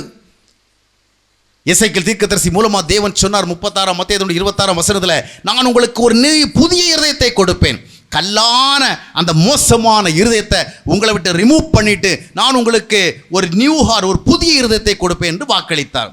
பாருங்கள், இதுக்கு பேர் தான் ஆவிக்குரிய வாழ்க்கை. நம்முடைய வாழ்க்கையில நமக்கு நல்லதை நாம் காண வேண்டும் என்றால் நம்முடைய வாழ்க்கை மாற வேண்டும், இருதயம் மாற வேண்டும். சூழல் மாறினா போதாது. நாம் ஏழைகளாக இருந்து திடீர்னு பணக்காரங்களாக மாறினா போதாது. நம்ம படிக்காதவங்களாக இருந்து நிறைய படிச்சுட்டா போதாது. நம்ம சாதாரணமானவங்களாக இருந்துட்டு பெரிய பதவியை பிடிச்சா போதாது. இது எல்லாம் நம்ம வாழ்க்கையில் வரலாம். அமெரிக்காவுக்கு கூட போய் படிக்கலாம், இங்கிலாந்து கூட போய் படிக்கலாம், நிறைய வீடுகளை கட்டலாம், நிறைய பேங்கில் சேவ் பண்ணி வைக்கலாம், நிறைய டெபாசிட்லாம் நம்ம போட்டு வைக்கலாம். இதெல்லாம் பண்ணிட்டாலும் இவை எல்லாம் சேர்ந்து நமக்கு சந்தோஷத்தை கொடுத்துடாது. ஆகியதான் சகலவிதமான ஆசீர்வாதங்களையும் நன்மைகளையும் பெற்றிருந்த சாலோமன் ராஜா அறிவு, ஞானம், புத்தி, பணம், செல்வம், பொருள், ஆஸ்தி, அந்தஸ்து அப்படி எல்லாவற்றையும் பெற்றுக்கொண்டதான சாலோமன் ராஜா ஒரு காலகட்டத்தில் வந்த பொழுது சொன்னார், மாயை மாயை, எல்லாம் மாயை. சூரியனுக்கு கீழே நடந்தவைகள் எல்லாவற்றையும் கவனித்து பார்த்தேன், எல்லாம் மாயையும் மனதுக்கு சஞ்சலமாக இருக்கிறது என்று கூறி தொடர்ந்து 2வது அத்தியாயம் 17ஆம் வசனம் சொன்னார், இந்த ஜீவனை நான் வெறுத்தேன், இந்த வாழ்வு எனக்கு பிடிக்கல, எனக்கு வாழ பிடிக்கல, I don't like this life, I hate this life. அவ்விதமாக சொன்ன காரணம் என்னவென்றால், பொல்லாத இருதயம் மாறும் விதமாக அவன் தேவனுக்கேற்ற ஒரு மனிதனாக தேவனோடு சஞ்சரிக்கவில்லை. இந்த பொல்லாத பூமியினுடைய கவர்ச்சிகளால் இழுக்கப்பட்டு இந்த பொல்லாத உலகத்தினுடைய தன்மைக்கேற்றபடி அவன் ஆசைப்பட்டான். இந்த பொல்லாத உலகத்தினுடைய தன்மைக்கேற்றபடி அவன் சிந்தனைகளிலே கற்பனைகளை வளர்த்தான்.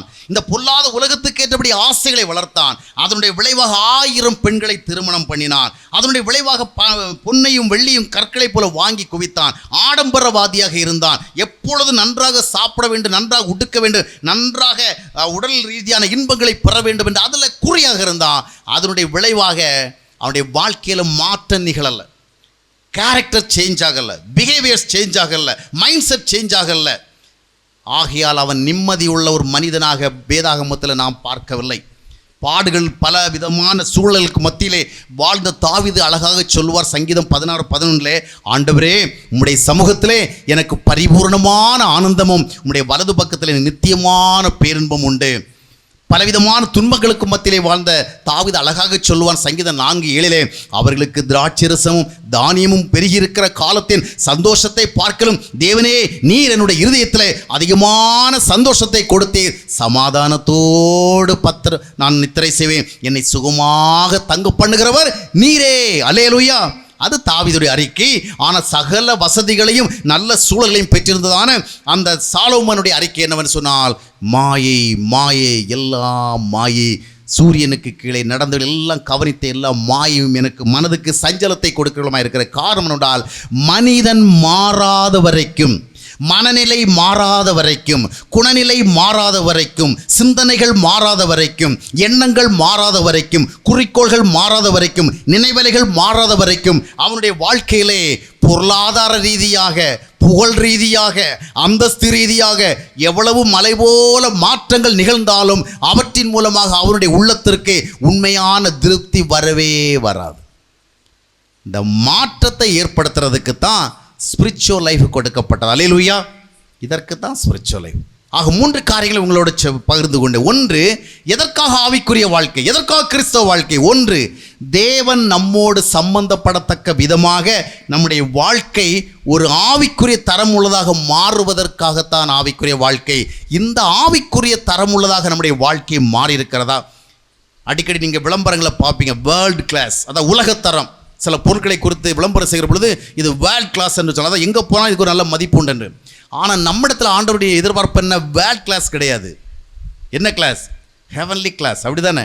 உலகத்தரம் அல்ல, உன்னத தரம். உலகத்தரம் அல்ல, தெய்வீகத்தரம். அதைத்தான் 2 பேதுரு 1ஆம் அத்தியாயத்தினுடைய 4ஆம் வசனம் வாசிக்கும் பொழுது நாம் தெய்வீக அந்த சுபாவங்களுக்கு பங்குள்ளவர்களாக மாற வேண்டும் என்று வேதம் சொல்லுகிறது.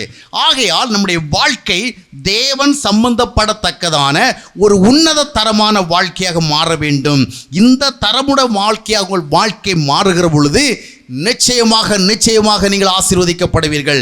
இரண்டாவதாக, தேவ சித்தம் செய்யத்தக்கதாக உங்களுடைய வாழ்க்கை ஆவிக்குரிய பலமுடையதாக மாற வேண்டும். இந்த மாற்றம் உங்கள் வாழ்க்கையில் வருகிற பொழுது உங்களால் பொறுத்து போக முடிகிற பொழுது, சகித்து போக முடிகிற பொழுது, தாங்கிக் கொள்ள முடிகிற பொழுது, விட்டு கொடுத்து போகிற பொழுது, இருதயத்தை சுத்தமாக வைத்துக் கொள்ளுகிற பொழுது, அன்புள்ளவர்களாக வாழ்கிற பொழுது, தாழ்மை உள்ளவர்களாக வாழ்கிற பொழுது, உண்மை உள்ளவர்களாக வாழ்கிற பொழுது, ஒழுக்கம் உள்ளவர்களாக வாழ்கிற பொழுது, நேர்மையாளர்களாக வாழ்கிற பொழுது, சமாதானம் உள்ளவர்களாக வாழ்கிற பொழுது, இரக்கம் உள்ளவர்களாக வாழ்கிற பொழுது, ஆவிக்குரிய வாழ்க்கையின் மேல் ஆவிக்குரிய காரணம் தாகம் உள்ளவர்களாக வாழ்கிற பொழுது நிச்சயமாக நீங்கள் ஆசீர்வதிக்கப்படுவீர்கள். அல்லேலூயா. ஆசீர்வாதத்தை உங்களுடைய வாழ்க்கையில பார்ப்பீர்கள். அந்த ஆசீர்வாதத்திற்காக எந்த ஊழியக்காரருடைய வல்லமையும் நீங்கள் எதிர்பார்த்திருக்க தேவையில்லை. எந்த ஊழியக்காரருடைய திட்டங்களை எதிர்பார்த்திருக்க தேவையில்லை. எந்த ஊழியக்காரர் நடத்துகிற விசேஷ கூடுகளை நீங்கள் எதிர்பார்த்து காத்திருக்கல. இன்றைக்கு மிகுதியாக கிறிஸ்தவ மக்கள் வஞ்சிக்கப்படுகிறார்கள். ஊழியருடைய வல்லமைகளுக்கு நேராக ஜனங்கள் ஓடிக்கொண்டிருக்கிறார்கள். ஊழியர் நடத்துகிற கூடுகைகளுக்கு நேராக ஜனங்கள் ஓடிக்கொண்டிருக்கிறார். அந்த கூடுகைக்கு போன ஆசீர்வாதம், அந்த இடத்துக்கு போன ஆசீர்வாதம், இந்த திட்டத்தில் சேர்ந்த ஆசீர்வாதம், இவருடைய வார்த்தை கேட்டு காணிக்க கொடுத்த ஆசீர்வாதம் என்று சொல்லி பல விதங்களிலே கிறிஸ்தவ மக்கள் வஞ்சிக்கப்பட்டு கொண்டிருக்கிறார்கள். இன்றைக்கு கிறிஸ்தவ உலகத்தில் இருக்கிற 90% அதிகமான தேவ ஊழியர்களும் பார்த்த வரைக்கும் வஞ்சிக்கப்பட்டவர்களாகவே தான் இருக்கிறார்கள். அவர்கள் வஞ்சிக்கப்பட்டது மற்றதுமல்ல, இன்றைக்கு ஜனங்களையும் வஞ்சித்து கொண்டிருக்கிறார்கள். வஞ்சிக்கப்பட்டவர்களாலே இன்றைய கிறிஸ்தவ ஜனங்களும் கிறிஸ்தவ திருச்சபைகளும் வஞ்சிக்கப்பட்டு கொண்டிருக்கின்றது. ஆனால் உண்மையான ஆவிக்குரிய வாழ்க்கை என்றால் என்னவென்பதை நீங்கள் வேத ரீதியாக புரிந்து கொண்டு அதற்கு உங்களை உட்படுத்துகிற பொழுது தேவன் நீதி உள்ளவர். அல்லேலூயா. தேவன் நியாயமாக செயல்படுகிறவர். அவரிடத்தில் ஒருபோது நீங்கள் அநீதியை பார்க்க முடியாது. அவர் எவ்வளவும் பொய்யறையாத தேவன். அவர் ஆசீர்வதிக்க நம்மை அழைத்தது உண்டானால் நிச்சயமாக நம்மை ஆசீர்வதிப்பார். அருமையானவர்களே, ஆவிக்குரிய வாழ்க்கை என்றால் தேவன் நம்மோடு சம்பந்தப்படத்தக்கதான ஒரு நிலைமை உள்ளவர்களாக நம்முடைய வாழ்க்கை மாறுது.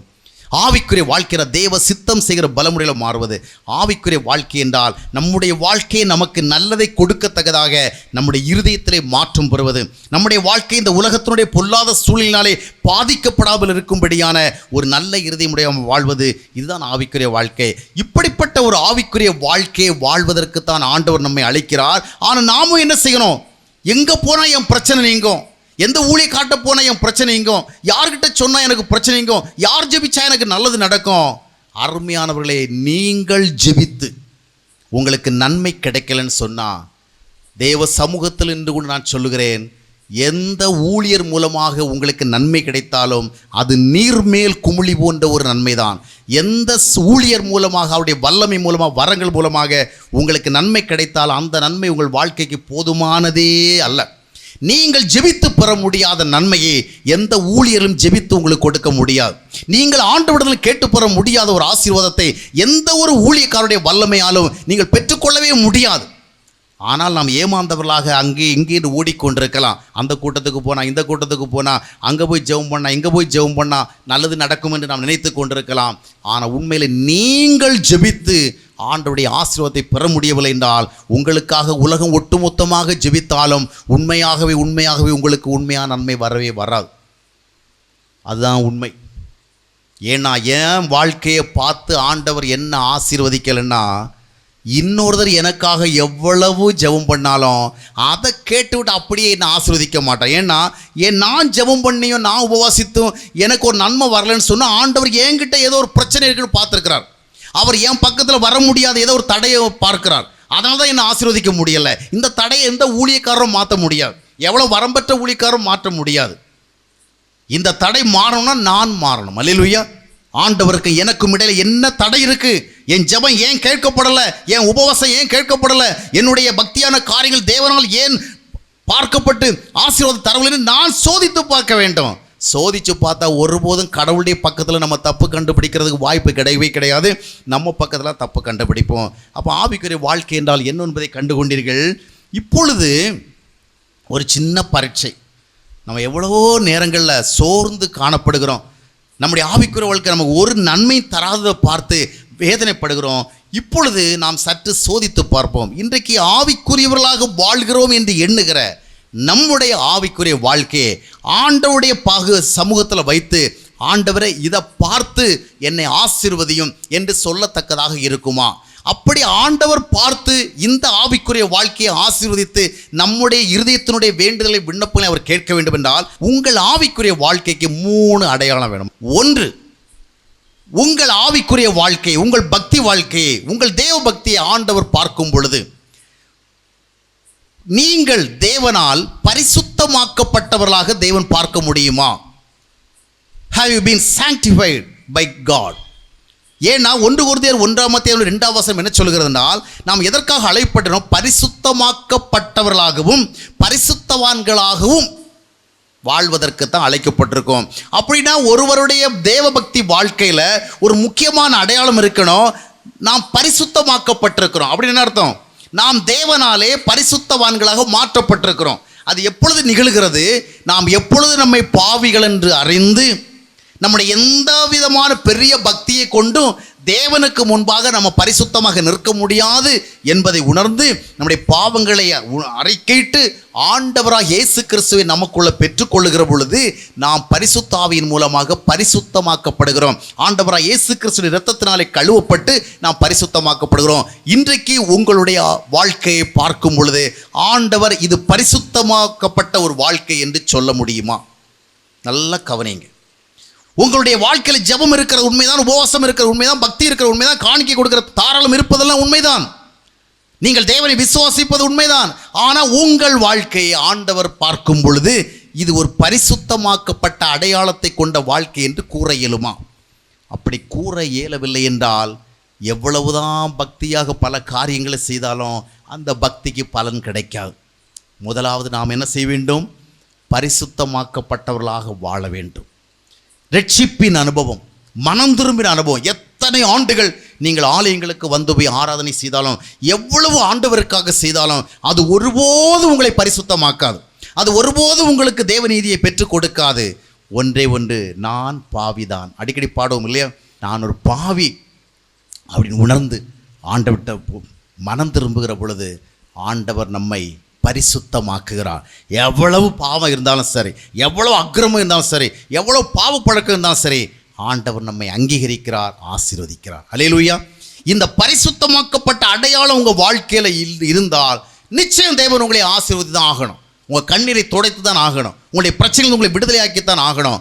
இல்லை என்றால் உங்களுடைய இருதயத்தில் எல்லா சூழ்நிலைக்கு மத்தியிலும் உலகம் கொடுக்கக்கூடாத ஒரு பெரிய சமாதானத்தையும் சந்தோஷத்தையும் கொடுத்து தான் ஆகணும். அவர் வாக்களித்திருக்கிறார். வருத்தப்பட்டு பாரம் சுமக்கிறவனே என்னிடத்துல வா, நான் உனக்கு இளைப்பாறுதல் தருகிறேன் சொன்னவர் பொய் சொல்லியிருக்கவே மாட்டார். நமக்கு இன்னைக்கு சமாதானம் இல்லையா? நமக்கு மனசுக்குள்ள நிம்மதி இல்லையா? அலசடிப்பட்டு கொண்டே இருக்கிறோமா? போராடி கொண்டே இருக்கிறோமா? தவறு நிச்சயமாக ஆண்டவர் பக்கத்தில் இருக்கார், நம்ம பக்கத்தில் தான் இருக்கணும். நம்ம என்ன செய்யணும்? we must examine our life. நம்முடைய வாழ்க்கையை பரிசுத்த போகணும். இரண்டாவதாக, நம்முடைய வாழ்க்கை முதலாவது பரிசுத்தமாக்கப்பட்டதாக இருக்கணும். இரண்டாவது, ஒவ்வொரு நாளும் ஆண்டவர் நம்முடைய வாழ்க்கையை பார்க்கும் பொழுது நம்முடைய வாழ்க்கையினுடைய மிகப்பெரிய நோக்கமாக பரிசுத்தமாக வாழ்வதுதான் இருக்க வேண்டும் என்று எதிர்பார்க்கிறார். அல்லேலூயா. இந்த பூமியில் ஆண்டவருக்காக நாம் வாழணும். ஒரு பரிசுத்த ஜீவிதத்தை வாழ்ந்து மற்றவர்களுக்கு மத்தியில் ஒரு வித்தியாசத்தை ஏற்படுத்த வேண்டும். எபிரேயர் 12:1 சொல்லுகிறபடி, ஆண்டவராய் இயேசு கிறிஸ்துவின் மேல் பார்வையை வைத்து அவரை நோக்கி எனக்கு நியமித்திருக்கிற ஓட்டத்தை நான் என்ன செய்ய வேண்டும்? ஓட வேண்டும். இன்றைக்கு நம்முடைய வாழ்க்கையினுடைய நோக்கங்கள் என்ன? பணம் சம்பாதிக்கணும்னு நோக்கம் இருக்குது. பிள்ளைக்கு எப்படியாவது என்ஜினியரிங் காலேஜில் சீட்டு கிடைக்கணும்னு நோக்கமாக இருக்குது. எப்படியாவது பொண்ணுக்கு டாக்டர் படிக்கிற வாய்ப்பு கிடைக்கணும்னு ஆசை இருக்குது. வியாபாரம் உயரணும்னு ஆசை இருக்குது. இந்த ஆசைகளெல்லாம் வைத்து கொண்டு தான் ஜெபம் பண்ணுறோம். ஆனால் அன்னுதினம் நான் இந்த பூமியில் ஒரு பரிசுத்தவானாக வாழ்ந்து காட்டணும், ஒரு உண்மையுள்ளவனாக வாழ்ந்து காட்டணும், கிறிஸ்துவை பிரதிபலித்து காட்டணும், பொறுமைக்கு சாட்சியாக, உண்மைக்கு சாட்சியாக, தாழ்மைக்கு சாட்சியாக வாழ்ந்து காட்டணும். இந்த போராட்டம் நிறைந்த உலகத்திற்கு மத்தியில், பொறுமையாக வாழ முடியாத உலகத்திற்கு மத்தியில், உண்மையாக வாழ்வதற்கு கடினங்கள் நிறைந்த உலகத்தில், அன்புள்ளவர்களாக வாழ்வதற்கு பலவிதமான சிரமங்கள் உள்ள உலகத்தில் ஆண்டவருக்காக ஒரு உண்மையான வாழ்க்கையை வாழணுங்கிற ஒரு நோக்கம் இருக்கிறதா நமக்கு? இந்த நோக்கத்தை உங்கள் வாழ்க்கையில் ஆண்டவர் பார்த்தால் நிச்சயமாக உங்களை ஆசீர்வதிப்பார். அல்லேலூயா. ஏன்னா உங்கள் வாழ்க்கையில் பணம் சம்பாதிக்கிறதுல நோக்கம். இன்றைக்கி எத்தனையோ பேர் பையனுக்கு இன்ஜினியரிங் காலேஜில் சீட்டு கிடைக்காம போச்சே, பொண்ணுக்கு மெடிக்கல் சீட்டு கிடைக்காம போச்சுன்னு எவ்வளவோ துக்கப்பட்டு வாழ்க்கையை இழந்து விட்டது போல ஃபீல் பண்ணிகிட்டு இருக்கிறாங்க. ஒரு குறிப்பிட்ட கல்லூரியில் இடங்கன்னா புள்ள அதை சாதாரணமாக எடுத்துக்குது, டேக் இட் ஈஸியாக போயிடுது. ஆனால் அம்மா அப்பாவால் தாங்கிக்க முடியலை. சிலர் சூசைடே பண்ணிக்கிறாங்க. ஐயோ நான் பிறந்ததுலேருந்து இப்படி ஆசைப்பட நடக்காம போச்சு, இதுக்கெல்லாம் ஆசைப்படுறோமே, இதுக்கெல்லாம் இவ்வளவு தாகம் கொள்ளுகிறோமே, இதையெல்லாம் ஆண்டவர் செய்யலாம் அப்படி சொல்கிறோமே. கல்வாரி சிலுவையிலே ரத்தம் சிந்தி ஜீவனை கொடுத்து பாவ மன்னிப்பை உருவாக்கினர் அல்லவா ஆண்டவர். அந்த ஆண்டவருக்காக வாழ்ந்து காட்ட வேண்டும் என்ற ஆசை நமக்கு வந்ததா? பரிசுத்தமான ஒரு ஜீவிதத்தின் மூலமாக உலகத்திலே ஒரு வித்தியாசம் காட்டி இதுதான் கிறிஸ்தவம் என்று உலகத்திற்கு அறிவிக்க வேண்டும் என்ற தாகம் நமக்கு வந்ததா? எவ்வளவோ ஆண்டோட ஜெபம் பண்ணேன், எப்படியாவது எங்கள் பையனுக்கு இங்கிலாண்டில் வேலை கிடைக்கணும், ஆண்டவர் வாய்க்க பண்ணலையே. எப்படியாவது எங்கள் பையனை அந்த காலேஜில் சேர்க்க விரும்பினேன், முடியாமல் போச்சே. அப்படி சோர்ந்து போகிறோம். ஆனால் ஆண்டவருக்காக வாழ்ந்து காட்டுகிறதுல என்னைக்காவது நம்ம குறிவைத்து செயல்படுகிறோமா? குறிவைத்து செயல்பட்டு பாருங்கள். ஒவ்வொரு நாளும் ஆண்டவர் உங்களை பார்க்கும் பொழுது இந்த உலகத்தில் வேற எந்த நோக்கத்தை விட முதல் நோக்கமாக நான் ஆண்டவருக்காக வாழ்ந்து காட்ட வேண்டும், ஒரு பரிசுத்தமான ஜீவிதத்தில் எப்படியாகிலும் வெற்றி பெற வேண்டும் என்கிற நோக்கத்தை வைத்து ஓட வேண்டும். அந்த நோக்கத்தில் எந்த அளவுக்கு ஜெயிக்கிறோமோ தோற்கிறோமோ அது அடுத்த பக்கம். ஆனால் இந்த ஆர்வமே நமக்கு ஆசீர்வாதத்தை கொண்டு வரும். அல்லேலூயா. இந்த வாஞ்சியே ஆசீர்வாதத்தை கொண்டு வரும். இப்படிப்பட்ட பரிசுத்த நோக்கத்தை வைத்திருக்கிற ஆண்டவர் ஆசீர்வதிப்பார். மூன்றாவதாக பரிசுத்தமாக்கப்பட்ட ஒரு சாட்சி ஒவ்வொரு நாளும் பரிசுத்தவானாக வாழ வேண்டும் என்பதை வாழ்க்கையுடைய தரிசனமாக வைத்து ஓடுகிற ஒரு வாழ்க்கை முறை. மூன்றாவதாக நாம் பரிசுத்தமாக்கப்பட்டவர்கள் என்றால் உண்மையிலேயே நம்முடைய பரிசுத்தத்தை உலகத்துக்கு காட்டணும், நம்முடைய உறவுகளுக்கு காட்டணும். கணவன் உண்மையிலேயே ரட்சிக்கப்பட்டிருந்தா மனைவிக்கு காண்பிக்கணும் நான் ரட்சிக்கப்பட்டவன். மனைவி உண்மையிலேயே ரட்சிக்கப்பட்டிருந்தா கணவனுக்கு காண்பிக்கணும். இன்னைக்கு நிறைய மனைவிகளுடைய ரட்சிப்பின் அனுபவம் கணவர்களை கசந்து போக வைக்கிறது. கணவர்களுடைய மனம் திரும்பின அனுபவம் மனைவிகளை கசந்து போக வைக்கிறது. காரணம் என்னன்னு சொன்னால், ரட்சிக்கப்பட்டேன், அது இது ஆராதனை, அங்கே ஜெபம் இங்கே ஜெபம், உபவாச ஜெபம், அங்கே ஒளி இங்கே ஒளின்னு ஓடிக்கிட்டு இருக்கிறாங்களே ஒழிய கணவனுக்கு செய்ய வேண்டிய கடமைகளை மனைவி சரியாக செய்கிறதில்ல, மனைவிக்கு செய்ய வேண்டிய கடமைகளை கணவன் செய்கிறதில்ல. அதனால் அந்த ரட்சிப்பின் மேலே ஆசையே போயிடுது. அப்பா அம்மாவுடைய மாய்மால வாழ்க்கையை பார்த்து பிள்ளைங்களுக்கு ஆவிக்குரிய ஆசையே இல்லாமல் போகுது. அதனால தான் இந்த ஜெனரேஷனில் இருக்கிற பிள்ளைகளுக்கு ஆண்டவர் மேலே ஒரு ஈடுபாடு ரொம்ப குறைவாக இருக்குது. ஆவிக்குரிய வாழ்க்கை ஈடுபாடு குறைவாக இருக்குது. காரணம் என்ன? அப்பா அம்மா உபவாச ஜெபம், இரவு ஜெபம், அந்த ஜெபம் இந்த ஜெபம், அங்கே இங்கேன்னு எப்போ பார்த்தாலும் காலில் வீல் கட்டி ஓடிட்டே இருக்கிறாங்க. ஆனால் வீட்டுக்குள்ளே வந்தால் சண்டை சச்சரவு அடிதடி, எப்போ பார்த்தாலும் குழப்பம், நல்ல வார்த்தை பேசுகிறதில்ல.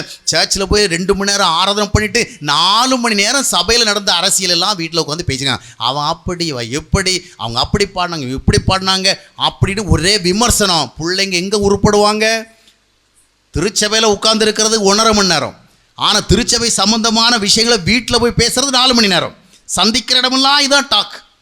உள்ளே உட்காந்து 15 நிமிஷம் தாண்டி போச்சுன்னா நம்ம ஆளுகளால் பிரசங்க உட்காரவே முடியாது. ஆனால் ஆராதனை மணி வெளியே வந்த பிறகு அரசியல் பேச ஆரம்பிப்பாங்களே பாருங்க. எல்லாரும் போன பிறகு கூட அங்கே 4 பேர் நின்று பேசிட்டு இருப்பாங்க. என்ன பேசுவாங்க? நல்லதையாக பேசுவாங்க. அவனை பற்றி இவனை பற்றி, அவளை பற்றி இவளை பற்றி, அதை பற்றி இதை பற்றி, இதையே பேசிட்டு போனால் தான் அவங்களுக்கு ஒரு ஆராதித்த ஒரு நிறைவு, கோயிலுக்கு வந்த ஒரு ஃபீலிங் அப்போ தான் கிடைக்கும். அதனால் பிள்ளைகளுக்கு கிறிஸ்தவத்தின் மேலே இருக்க ஆர்வமே போயிடுச்சு. எதுக்குடா அந்த கிறிஸ்தவம்? ஒரு பிரயோஜனமும் இல்லாத கிறிஸ்தவம். ஆக அருமையானவர்களே, நாம் பரிசுத்தவான்கள் என்பதை உலகம் பார்க்கணும். நாம் பொறுமையுள்ளவன், தாழ்மையுள்ளவன், உண்மையுள்ளவன், அன்புள்ளவன் என்பதை மற்றவர்கள் பார்ப்பதற்கு வாய்ப்பு கொடுக்க வேண்டும். மத்தேயு 5:16 சொல்லுகிறது, மனுஷர்கள் உங்கள் நற்கிரியைகளை பார்த்து, உங்கள் வாழ்க்கையை பார்த்து, நீங்கள் வாழ்கிற விதத்தை பார்த்து பரலோகத்தில் இருக்கிற தேவனை மகிமைப்படுத்ததாக உங்கள் வெளிச்சம் அவர்களுக்கு முன்பாக பிரகாசிக்கட்டும். உங்கள் பிள்ளைகளுக்காக நிறைய ஜெபம் பண்ணுறது மட்டும் போதாதுங்க. உங்கள் பிள்ளைகளுக்கு முன்பாக நீங்கள் சரியான ஒரு பரிசுத்த வாழ்க்கையை வாழ்கிறத காண்பீங்க. நீங்கள் உங்கள் பிள்ளைகளுக்காக நிறைய உபவாசம் இருக்கிறது போதாது, பங்காள திட்டத்தில் பணம் கட்டுறது போதாது. முதலாவது உங்கள் பிள்ளைங்களுக்கு முன்பாக சாட்சியுள்ள ஜீவிதத்தை ஜீவிங்க. அப்போ ஆண்டவர் ஆசீர்வதிப்பார். அல்லேலூயா. எனவே பரிசுத்தமாக்கப்பட்ட அடையாளம் ஒவ்வொரு நாளும் பரிசுத்தமாக வாழ்வதை குறிவைத்து வாழ்கிற வாழ்க்கை முறை. மூன்றாவது ஒரு சாட்சி வாழ்க்கை. எங்கே போனாலும் என்னை ரட்சிக்கப்பட்டவனாக தான் பார்க்கணும், மனம் திரும்புகிறவனாக பார்க்கணும், ஆண்டவருக்கு பயந்து வாழ்கிறவனாக பார்க்கணும், உண்மையுள்ளவனாக பார்க்கணும், ஒழுக்கமுள்ளவனாக பார்க்கணும். என்னை கபடஸ்தனாகவோ பொறாமைக்காரனாகவோ எரிச்சல்காரனாகவோ கோபக்காரனாகவோ யாரும் பார்க்கறதுக்கு நான் வாய்ப்பு கொடுக்க மாட்டேன். அந்த மாதிரிப்பட்ட ஒரு ஸ்பிரிச்சுவல் சேலஞ்சோட வாழணும். ஆண்டவர் உங்களை ஆசீர்வதிப்பார். உண்மையுள்ள தேவன் உங்களை ஆசீர்வதிக்கிறாரா பாருங்கள். நம்முடைய ஜெபங்களையும் உபவாசங்களையும் காண்பித்து ஆண்டவருடைய ஆசீர்வாதங்களை பெற முடியாது. இவைகளுக்கு பின்னால் பரிசுத்தமாக்கப்பட்ட ஒரு அடையாளம், பரிசுத்தமாக வாழ்வதை குறியாக வைத்து வாழ்கிற ஒரு வாழ்க்கை, பரிசுத்தமாக மற்றவர்களுக்கு மத்தியில் வாழ்ந்து காட்ட ஒரு வாழ்க்கை முறை, இவைகளை வைத்து வாழுகிற பொழுது நிச்சயமாக நிச்சயமாக நிச்சயமாக கர்த்தர் நம்மை ஆசீர்வதிப்பார். நம்முடைய துன்பங்கள் நீங்கும், துயரங்கள் நீங்கும், அமைதி குறைவுகள் மறையும், சந்தோஷம் வரும், வாழ்க்கையில் திருப்தி ஏற்படும், வாழ்வதில் ஒரு அர்த்தம் ஏற்படும். உலகமே வேண்டான்னு சொன்னாலும் ஆண்டவர் நம்மளை பார்த்து சொல்வார், நீ வேணும் அப்படிம்பார். உலகமே சொல்ல நீ வாழ்ந்தது போதும்னு, ஆனால் ஆண்டவர் சொல்வார், இல்லை நீ வாழணும், ஏன்னா நீ எனக்கு சாட்சியாக வாழ்ந்துட்டு இருக்க, நீ வாழணும்னு சொல்வார். அதுவே நமக்கு திருப்தி. அல்லேலூயா. அப்படிப்பட்ட உண்மையுள்ள தேவன் நம்ம மத்தியில் இருக்கிறார். அவருக்கு முன்பாக ஆவிக்குரிய வாழ்க்கை என்றால் என்ன என்பதை புரிந்து கொண்டு வாழ்வோ. ஆண்டவர் நம்மை ஆசீர்வதிப்பார். கண்களை மூடி நாம் ஜெபிக்கலாம்.